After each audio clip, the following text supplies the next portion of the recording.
저는 오늘 빌립보서 1장 1절에서 11절의 말씀을 가지고 그리스도 예수의 날까지 이런 제목으로 말씀을 드리겠습니다.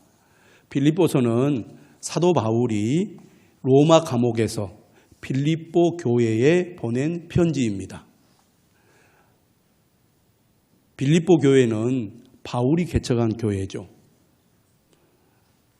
이 빌립보서는 4장으로 되어 있는데 빌립보서에 나오는 단어들 가운데 다른 책들과 비교해서 가장 빈번하게 나오는 단어를 꼽는다면 기쁨이라는 단어입니다. 기쁨이라는 명사와 동사가 16번 이상 기록되어 있습니다. 그렇기 때문에 빌립보서를 가리켜서 기쁨의 서신 이렇게 부릅니다. 바울이 감옥에 있다는 것을 생각하면 이해가 잘 되지 않을 수도 있습니다. 바울이 감옥에 갇힌 것은 그가 잘못해서 갇힌 것이 아닙니다. 한편으로는 억울하죠.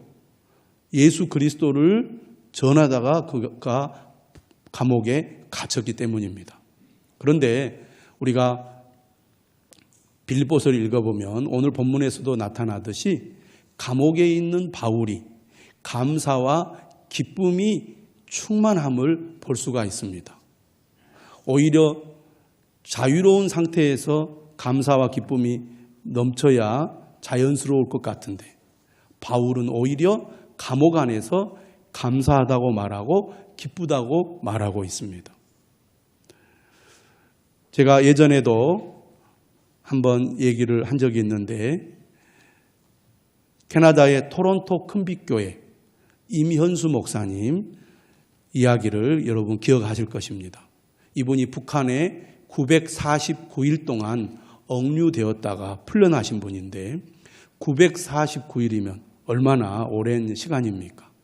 이분이 우리 한국 사람 가운데 가장 북한을 많이 간 분이고 북한의 모든 시군을 다 방문한 사람입니다. 이런 분이 없어요. 15년 동안 북한을 돕기 위해서 헌신했던 분이거든요. 150번 이상을 북한을 갔다고 하니까 엄청난 거죠. 북한을 위해서 물심양면으로 자신의 삶 전체를 바쳐서 북한을 돕는 일을 했는데 그만 미국에서 설교를 하다가 최고 존엄을 모독하는 말을 했다고 북한에서 이렇게 유인해가지고 그를 불러다가 잡아가지고 종신형을 때립니다. 그런데 그가 이제 캐나다 이 국적을 가지고 있었기 때문에 캐나다 정부의 도움으로 949일 만에 풀려나게 되는데 여러분 억울한 일로 감옥에 갇혀서 거기에서 죽을 수도 있는 그런 상황이 되었을 때 얼마나 암담하고 그리고 끔찍했겠습니까?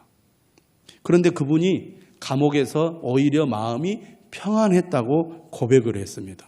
어떻게 마음이 평안해졌느냐고 그가 고백을 했느냐면 이렇게 얘기를 했어요.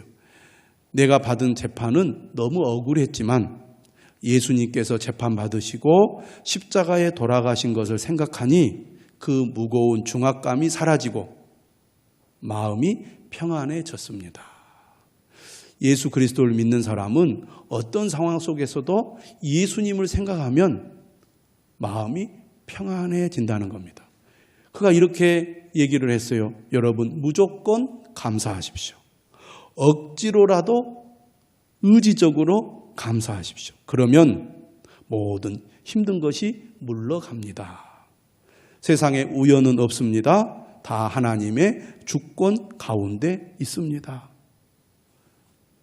자신의 모든 것을 하나님께 맡기고 감사했더니 오히려 마음이 평안해지면서 하나님이 은혜를 주시더라는 겁니다. 그가 북한 억류 기간이 하나님께서 주신 또 다른 축복의 시간이었다고 고백을 했습니다. 비록 몸은 힘들었지만 하나님과 더 가까이 하며 교제하는 시간이었다고 그는 고백을 했는데요. 오늘 바울을 우리가 볼 때나 또 임현수 목사님을 볼 때 우리가 정말 마음의 감사와 기쁨을 얻는 것은 환경이나 사람이 아니라 하나님 그분을 바라볼 때, 예수 그리스도로 충만할 때 마음의 감사와 기쁨이 넘친다는 것을 다시 한번 생각해 보게 됩니다. 우리가 예전에 많이 불렀던 복음성가 중에 이런 노래가 있죠. 사람을 보며 세상을 볼 땐 만족함이 없었네. 그 다음에 어떻게 됩니까? 나의 하나님 그분을 볼 땐 나는 만족하였네. 예수 그리스도로 충만하니까 어떤 상황과 형편 속에서도 평안과 기쁨과 감사가 생기더라는 겁니다. 여러분, 우리 안에는 예수 그리스도가 계시잖아요. 전 세상을 바라보고 사람을 바라보면서 낙심하거나 실망 또는 마음의 분노를 일으키기보다는 예수 그리스도 그분을 바라보면서 진정한 평안과 기쁨과 감사를 누리시기를 주님의 이름으로 축원합니다. 바울은 오히려 감옥 속에서 하나님의 은혜를 더 깊이 체험하고 감사와 기쁨이 넘치는 사람이 되었던 것 같습니다. 옥중서신이 4권인데요. 에베소, 빌립보, 골로새, 빌레몬서가 옥중서신인데 이 빌립보서를 읽어보면 바울이 감옥 안에서 오히려 기뻐하고 감사하는 것을 보게 됩니다. 세상은 우리에게 진정으로 만족을 주는 것이 없습니다. 세상에 살다 보면 짜증나는 일도 많고 우울할 일도 많고 낙심되는 일도 얼마나 많습니까? 예수 그리스도 그분을 바라보니까 오히려 힘이 나고 오히려 삶이 기쁨이 넘치게 되는 것이죠. 오늘 사도 바울은 감옥에서 빌립보 교회에 편지를 보냈는데 편지를 시작하면서 빌립보 교회로 인하여 하나님께 감사하고 기뻐하고 있습니다. 그리고 그 이유를 오늘 본문을 통해서 말하고 있는데요. 바울이 하나님께 감사하고 기뻐하는 이유는 바로 빌립보 교회가 처음부터 지금까지 변함없이 복음을 이해한 일에 참여하고 있기 때문이라고 말하고 있습니다. 예수 그리스도를 처음 믿을 때부터 빌립보 교회가 시작될 때부터 지금 바울이 감옥에 갇혀 있는 그 순간까지 빌립보 교회 성도들이 한결같은 마음으로 복음을 위하여 살고 복음 안에서 살고 복음을 위한 일에 동참하고 있었기 때문에 바울은 그들로 인하여 기뻐했다는 것입니다. 복음을 위한 일이란 구체적으로 뭘 얘기할까요? 새 번역은 이 구절을 복음 전파라고 번역을 하고 있습니다. 이 복음 전파와 병행하여 사용하고 있는 표현을 보니까 1장 15절과 17절에 이렇게 표현하고 있습니다. 그리스도를 전파하고. 복음을 전파한다는 것은 곧 그리스도를 전파하는 것입니다. 다시 말하면 무엇이 복음이냐 이렇게 묻는다면 여러분 무엇이 복음입니까? 무엇이 가장 기쁜 소식입니까? 무엇이 가장 복된 소식입니까? 예수 그리스도. 예수 그리스도가 우리가 살아가면서 들을 수 있는 최고의 기쁜 소식이라는 겁니다. 바울 서신을 여러분들이 읽어보십시오. 주의 깊게 여러분들이 관찰을 해보십시오. 빌립보서를 포함해서 바울 서신에 가장 많이 나오는 단어를 꼽는다면 무엇이겠습니까? 바로 그리스도입니다. 예수 그리스도. 오늘 우리가 읽은 빌립보서 1장 1절에서 11절의 구절들을 살펴보면 그리스도라는 단어가 몇 번 나왔겠습니까? 7번 나왔습니다. 바울은 편지를 쓸 때 거의 구절마다 그리스도라는 말을 반복합니다. 바울은 그리스도로 충만한 사람이었습니다. 그에는 오직 그리스도밖에 없습니다. 1장 20절에 이렇게 말합니다. 살든지 죽든지 내 몸에서 그리스도가 존귀하게 되게 하려 하나니 이는 내게 사는 것이 그리스도니 죽는 것도 유익함이라. 나는 오직 그리스도밖에 없습니다. 나는 그리스도를 위해 살고 그리스도를 위해 죽습니다. 이런 단순한 믿음과 확신이 바울을 어떤 상황 속에서도 좌절하지 않고 일어서게 만들고 기뻐하고 감사하게 만들었습니다. 여러분, 생각이 많아지고 복잡해지니까 내 마음도 괴롭습니다. 모든 마음의 여러 가지 생각들을 다 걷어내버리고 예수 그리스도로 충만하면 여러분 평안을 얻게 될 줄 믿으시기를 바랍니다. 빌립보 교인들은 어떤 사람들이었습니까? 오직 예수 그리스도를 믿는 믿음으로 사는 사람이었습니다. 그리고 예수 그리스도를 믿는 믿음이 가장 가치 있고 중요하다는 것을 알았기 때문에 그리스도의 복음을 전파하는 일에 처음부터 지금까지 참여하고 있었고, 특히 바울이 복음을 전하는 일에 앞장설 때 바울을 계속해서 지원하고 후원하는 일을 이 빌립보 교회 성도들이 해왔다는 것입니다. 감옥에 갇혀서 더 이상 자유롭게 복음을 전할 수 없는 그런 상태에 있음에도 불구하고 바울을 후원하는 일을 그치지 않았던 교회가 빌립보 교회입니다. 그렇기 때문에 바울은 빌립보 교회 성도들을 너무나 자랑스럽게 여기고 그들을 생각하면서 하나님께 감사했다는 얘기죠. 오늘 우리는 이 말씀을 통해서 하나님께서 정말 기뻐하시는 일이 무엇인지를 다시 한번 분명히 알아야 되겠습니다. 하나님께서 가장 기뻐하시는 일이 무엇일까요? 예수 그리스도를 믿는 일입니다. 예수 그리스도를 믿는 일보다 더 가치 있는 일이 어디 있겠습니까? 이 세상에 예수 그리스도보다 더 소중하고 가치 있는 일은 없습니다. 그 사실을 알기 때문에 예수 그리스도를 믿는 일을 가장 중요하게 여깁니다. 예수 그리스도를 믿는 일이 가장 중요하기 때문에 예수 그리스도의 복음을 전파하는 일을 최고의 사명으로 여기는 것입니다. 1917년에 러시아 혁명이 일어나서 짜르 황제가 무너지고 러시아의 공산주의 국가가 세워집니다.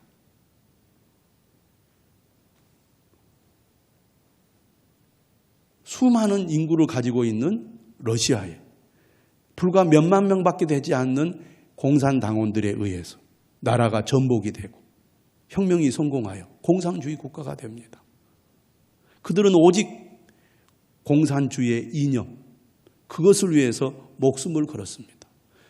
공산주의 이념이야말로 국민들의 삶을 완전히 바꾸고 행복하게 할 수 있다는 믿음을 그들이 가졌거든요. 그들은 머리끝부터 발끝까지 공산주의 사상으로 무장되어 있었습니다.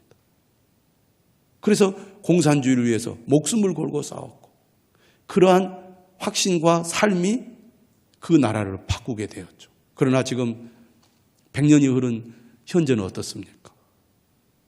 러시아 공산주의는 무너지고 말았습니다. 불과 수십 년밖에 생명력이 없는 공산주의 사상을 위해서도 이것이 최고라고 믿고 목숨을 걸고 싸웠던 그 사람들을 생각해 보면 오늘 우리 예수 그리스도를 믿는 그리스도인들은 어떻습니까? 2000년 동안 변함없이 사람들을 살리고 사람들을 구원하는 이 십자가의 복음, 그리스도의 복음을 위해서 우리는 얼마나 자부심을 가지고 긍지를 가지고 확신을 가지고 살고 있습니까? 이것보다 더 귀하고 가치 있는 것이 없다고 믿으며 살고 있습니까? 바울은 이 믿음이 있었고 빌립보 교회 성도들에게도 이 믿음이 있었습니다. 여러분, 예수 그리스도보다 더 중요한 게 없습니다. 예수 그리스도는 우리에게 생명과 구원을 줍니다. 세상에 그 무엇도 우리를 죄에서 영원한 사망에서 우리를 구원해 줄 구원자가 없어요. 예수 그리스도만이 우리를 죽음에서 구원해 주시고 우리에게 생명을 주십니다. 뿐만 아니라 우리가 이 세상을 살아가는 동안에 예수 그리스도로 인하여 많은 은혜와 변화와 복을 누리게 되는데 예수 그리스도가 어떤 분이십니까? 능력입니다.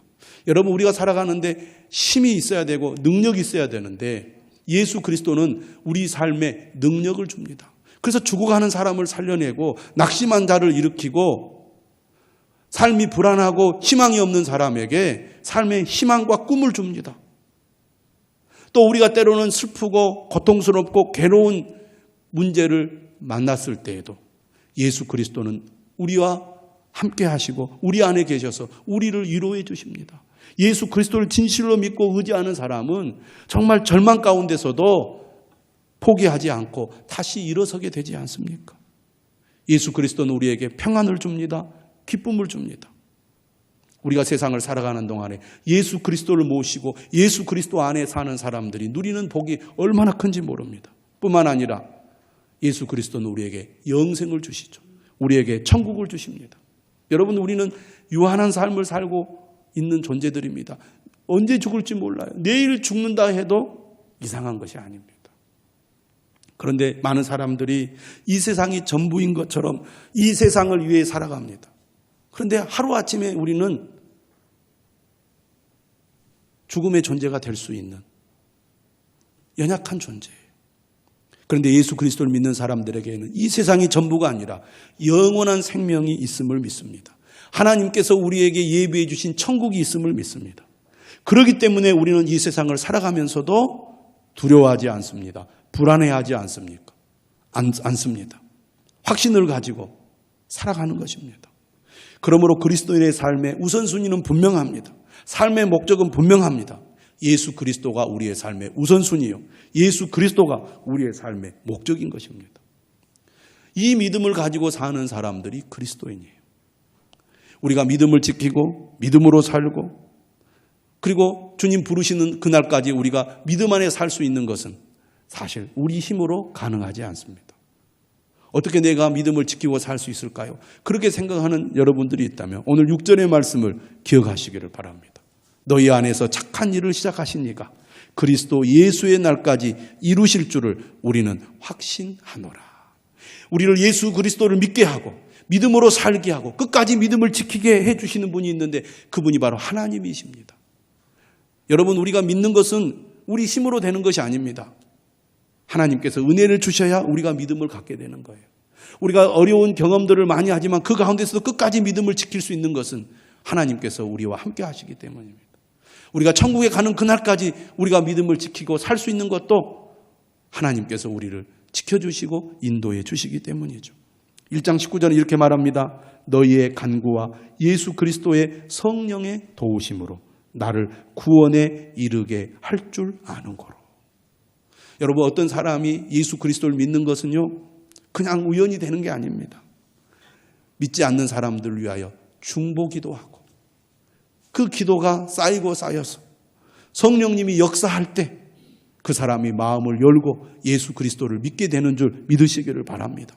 여러분, 믿지 않는 남편, 믿지 않는 아내, 믿지 않는 자녀들, 믿지 않는 부모님 위해서 기도하는 일을 포기하지 마십시오. 중단하지 마십시오. 계속해서 믿음으로 기도할 때 성령께서 그들의 마음을 움직이시고 그들의 마음을 활짝 열어 예수 그리스도를 믿게 할 것입니다. 예수 그리스도보다 더 소중하고 가치 있는 것이 없기 때문인 거죠. 그런데 이 믿음을 누가 시작하고 누가 보존하고 누가 끝까지 완성을 시키느냐? 하나님이 하신다는 거예요. 얼마나 든든한 말입니까? 우리같이 연약하고 부족한 사람들은 쉽게 흔들리고 쉽게 넘어지는데 하나님이 지켜주시니까 걱정할 것이 없다 그 말입니다. 날마다 주님을 의지하고 살아갈 때 주께서 우리와 함께 하시고 은혜 주실 줄 믿습니다. 우리가 교회에 나와서 예배를 드리고 기도하는 이유가 어디에 있습니까? 그만큼 우리가 연약한 존재이기 때문입니다. 쉽게 넘어질 수 있는 존재예요. 쉽게 믿음으로부터 멀어질 수 있는 존재이기 때문에 주님을 의지하는 겁니다. 주님 함께 하시고 주님 도와주시면 주님이 은혜 주셔서 믿음을 갖게 하기 때문입니다. 이처럼 예수 그리스도가 소중합니다. 예수 그리스도가 소중하기 때문에 예수 그리스도를 전파하는 복음 증거가 귀하고 가치 있는 것입니다. 그리스도인이란 어떤 사람입니까? 이처럼 예수 그리스도의 가치를 알기 때문에 예수 그리스도를 모르는 사람들에게 예수 그리스도를 전하는 사람입니다. 그래서 오늘 본문도 우리에게 뭘 강조합니까? 동참하라, 참여하라. 예수 그리스도를 믿는 믿음에 동참하고 예수 그리스도의 복음을 전하는 일에 참여하라. 이렇게 말하고 있습니다. 5절도 말하죠. 너희가 첫날부터 이제까지 복음을 위한 일에 참여하고 있기 때문이라. 그리고 오늘 7절도 이렇게 말합니다. 너희가 다 나와 함께 은혜에 참여한 자가 됨이라. 여러분, 교회는 함께 참여하는 곳입니다. 믿음의 삶에 함께 참여하고 복음을 전하는 일에 함께 참여하는 것입니다. 우리 교회는 화요 전도대가 있습니다. 화요일 오전 10시에 예배당에 모여서 기도하고 전도지를 가지고 복음을 전하라고 합니다. 코로나의 상황 때문에 대면하여 복음을 전하기가 매우 어렵고 믿지 않는 사람들이 생각할 때는 정신없는 사람이라고 생각할지 모릅니다. 그러나 복음을 전하는 일은 여전히 중요하기 때문에 저희들이 비대면으로 가정마다 방문하여 저희들이 전도지를 꽂고 그렇게 기도하면서 옵니다. 열매가 금방 나타나지 않습니다. 그러나 복음을 전하는 일은 너무나 소중해요. 제가 지난 화요일에도 전도대원들과 함께 복음을 전하러 갔습니다. 전도지를 가지고 이렇게 전도지를 제일 아파트 끝에서부터 이렇게 다 기도하면서 하나씩 꽂고 내려오는데 3층쯤 오니까 청소하는 아주머니가 쫓아왔어요. 막 화를 내면서 전도지를 이만큼 빼가지고 와서 구겨가지고 탁 하면서 이걸 꽂으면 어떡하냐고 지금 청소하고 있는데 날씨도 덥고 그러니까 짜증이 났나 봐요. 아 그래요? 그래. 이리 주세요 하고 피해가 되지 않게 잘하고 있는데 왜 그러세요? 그러면서 그냥 왔죠. 무안을 당합니다. 복음을 전하면. 그래도 복음을 전하는 일을 포기할 수 없죠. 저희들이 복음을 전하니까요. 전화 오신 분도 있고 방문하신 분도 있습니다. 여러분 예수 그리스도를 증거하는 삶을 실천할 때 내 믿음이 더욱더 순수해지고 더 간절해지고 주님을 향한 마음이 더 커지는 것을 느끼게 됩니다. 여러분 마음이 심란하고 걱정거리가 많습니까? 그러면 우리는 주로 하나님 내가 걱정거리가 많고 문제가 많아서 괴롭습니다. 제발 좀 도와주세요. 이런 기도를 합니다. 물론 그런 기도를 해야 되겠죠. 그런데요. 그럴수록 복음을 전하는 일을 해야 됩니다. 예전에 그 유명한 암 전문의인 원정수 권사님 그분 간증이 유명했잖아요. 그분의 어머니가 심란할 때마다 전도 가방을 들고 전도하러 다녔다는 이야기 여러분 기억하실 겁니다. 복음을 전하는 일, 내 마음을 주님께 집중하는 일입니다. 모든 성도들이 복음을 전하는 일에 참여하면 하나님의 은혜를 더 누리게 될 것입니다. 비록 여러분들이 화요 전도대에 참여하지 않아도 그 시간에 함께 기도한다면 여러분도 동참하는 것입니다. 또 여러분들이 화요 전도대에 참여하지 않아도 여러분이 있는 삶의 현장에서 전도 대상자를 위해서 기도하고 그를 사랑으로 섬기고 그에게 복음을 전한다면 그 역시 복음을 전하는 일이 될 것입니다. 복음 전파를 위해서 기도하고 참여할 때 여러분의 믿음도 더욱 강하게 세워질 수 있음을 믿으시기를 바랍니다. 오늘 8절 보십시오. 오직 예수 그리스도로 산 사도 바울, 오직 복음 전도를 위해 그의 삶을 바친 이 사도 바울의 마음이 잘 드러나 있습니다. 내가 예수 그리스도의 심장으로 너희 무리를 얼마나 사모하는지 하나님이 내 증인이시니라. 여러분 복음을 전할 때요. 예수 그리스도의 심장을 갖게 돼요. 예수 그리스도의 마음을 갖게 된다는 겁니다. 예수 그리스도의 마음은 어떤 마음이에요? 교회를 향한 간절한 사랑의 마음, 영혼을 향한 간절한 사랑의 마음, 성도들을 향한 간절한 사랑의 마음이 예수님의 마음인데 그 마음을 누가? 사도 바울이 갖게 되었다는 것입니다. 우리도 주님의 마음을 닮아가고 주님의 마음을 가지고 살아가기 원한다면 예수 그리스도를 여러분의 삶의 최고의 가치로 여기시기 바랍니다. 예수 그리스도를 증거하는 일을 기쁨으로 여기시기를 바랍니다. 제가 유튜브를 통해서 텔레비전 프로그램을 잠깐 보았습니다. 우리나라 흉부외과 최고 권위자 중에 한 사람인 강남 세브란스 병원 송석원 교수라는 분입니다. 여러분들도 아마 보신 분들이 있을 거예요. 이분이 대동맥 관련 수술을 하는 흉부외과 의사입니다. 근데 이 대동맥이 파열이 되면 60%가 병원 도착 전에 사망을 하고 수술을 해도 사망률이 20%에 달한다고 합니다. 문제는 이 대동맥이 부풀어 오르는데 풍선처럼 부풀어 오른다는 거예요. 무려 3배나 부풀어 올라도 증상이 없다는 거예요. 얼마나 심각합니까?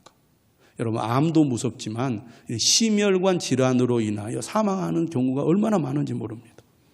그런데 이분이 이제 강남 세브란스 병원에서 이 일을 하면서 사망률을 3%로 낮췄다고 합니다. 3%로. 근데 자신은 이 흉부외과 의사가 된 것이 너무 감사하고 보람이 있다는 거예요. 자신이 다시 의대에 가서 전공을 선택하게 된다면 흉부외과를 지원하겠습니다. 멋진 말이잖아요. 의사들 가운데서도 선호하는 과가 있어요. 3D 중에 하나가 흉부외과라고 합니다. 그러니까 흉부외과에 지원하는 사람이 별로 없다는 거예요. 거의 없다는 거예요. 그런데 흉부외과 중에서도 대동맥류 분야를 지원하는 사람은 더 없다는 거예요. 왜냐하면 이 분야가 생명을 다루는 것이기 때문이라고 말합니다. 아주 시간을, 초를 다투는 그런 일이에요. 그래서 주로 언제 수술하냐 물어봤더니 밤에 수술을 한다고요. 밤에 수술을 하면 새벽 3시쯤 이제 퇴근을 하고 이제 잠을 자는데 자기 집이 병원 바로 앞에 있다는 거예요. 그럼 몇 시에 일어나? 6시에 일어난답니다. 7시 반에 회진하고 또 8시부터 또 주간에 잡힌 수술을 한다는 거예요. 얼마나 힘든 일입니까? 누가 하고 싶어 하겠습니까? 그리고 자신의 핸드폰을 2개를 가지고 다니는데 하나는 개인폰이고 하나는 그 코리오는 이 핸드폰인데 화장실을 갈 때도 그 폰을 꼭 가지고 가야 된다는 거예요. 위급한 환자들이 많으니까. 주말에도 항상 켜놓고 대기 중이라는 거죠. 여러분, 돈 많이 버는 잘 나가는 의사가 누가 그런 힘든 일을 하고 싶어 하겠습니까? 그런데요, 자신이 왜 이 일을 하느냐고 물었더니 심장을 이렇게 이제 꺼내서 손으로 만졌는데 심장이 그렇게 따뜻하더래요. 그래서 자기가 심장을 보고 흥분을 했다는 겁니다. 사람을 살리는 일이 이렇게 귀하고 가치 있다는 것을 그가 느낀 거죠. 그래서 그 스승이 그에게 그런 얘기 했다는 거예요. 당신도 심장이 따뜻한 사람이 되십시오.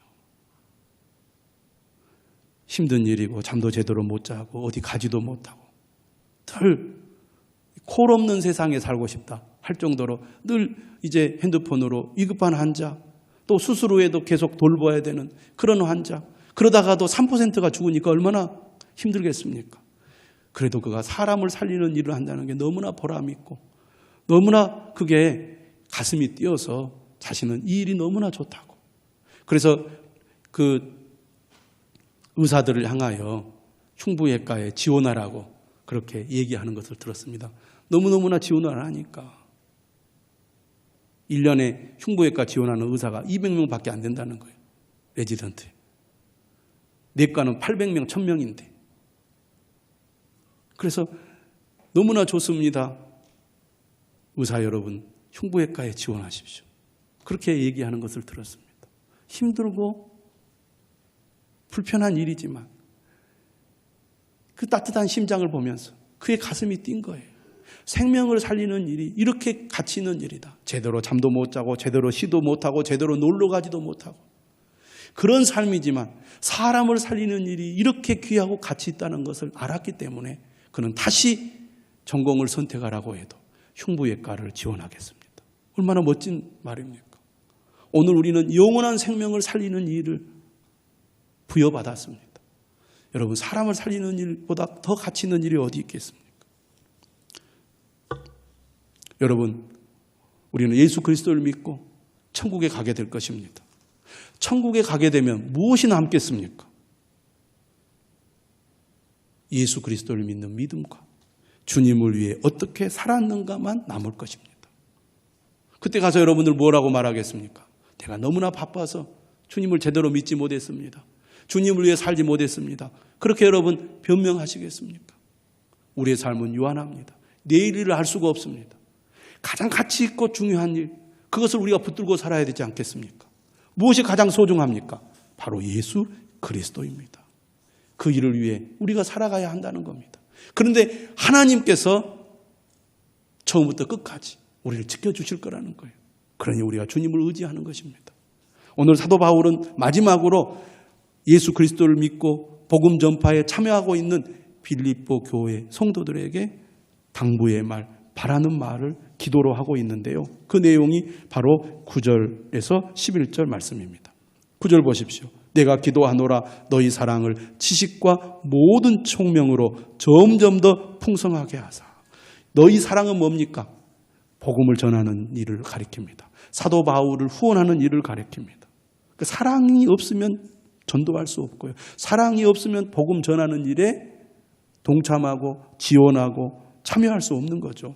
그런데 이 아름다운 사랑이 계속 이어지고 많은 열매를 거두기 위해서는 무엇이 필요하다고 말합니까? 지식과 모든 총명으로 점점 더 풍성하게 되어야 한다는 겁니다.